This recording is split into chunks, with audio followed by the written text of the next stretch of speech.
La visite d'État du chef de l'État à l'ouest, dans l'ouest de la Côte d'Ivoire. Donc, les populations s'en souviendront longtemps encore. Les jeunes filles, principalement, ont bénéficié d'un collège. Il est baptisé Collège Dominique Ouattara. La première dame a elle-même inauguré cet édifice. Le compte-rendu de Viviane Haïm. Promouvoir la scolarisation des filles est un axe important du programme de gouvernement du président de la République, Alassane Ouattara. Le collège moderne des jeunes filles de Mans, qui a été inauguré ce mardi 24 avril par la première dame Dominique Ouattara, en est une illustration. Cette infrastructure scolaire, dont la construction a été financée par la Banque mondiale à travers son projet FAZED, compte déjà sa première promotion d'élèves au nombre de 56 jeunes filles. Choisie comme marraine de ce collège qui porte désormais son nom, la première dame a été vivement ovationnée par ses filleules qui ont toutes décidé de prendre pour modèle sa persévérance, son effort et sa réussite.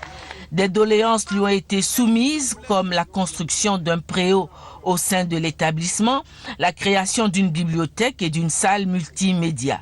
La première dame a promis les réaliser. Elle a aussi offert à l'établissement un important lot de matériel didactique, dont du matériel informatique et des équipements sportifs. Elle a aussi prodigué des conseils à ses filleules.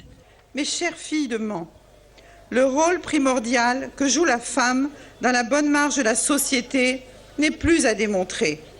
Ses aptitudes, ses compétences et ses réalisations sont admises de tous et sont même encouragées. C'est un fait. Aucun développement ne peut se faire sans une participation active des femmes.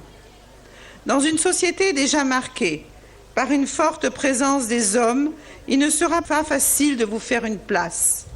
Cependant, vos meilleurs arguments seront vos bons résultats scolaires et vos compétences. Selon le vœu du maire de Mans, le ministre Albert Flindé et tout son conseil municipal de baptiser ce collège moderne Dominique Ouattara de Mans, la première dame a procédé à la découverte de la plaquette qui porte son nom.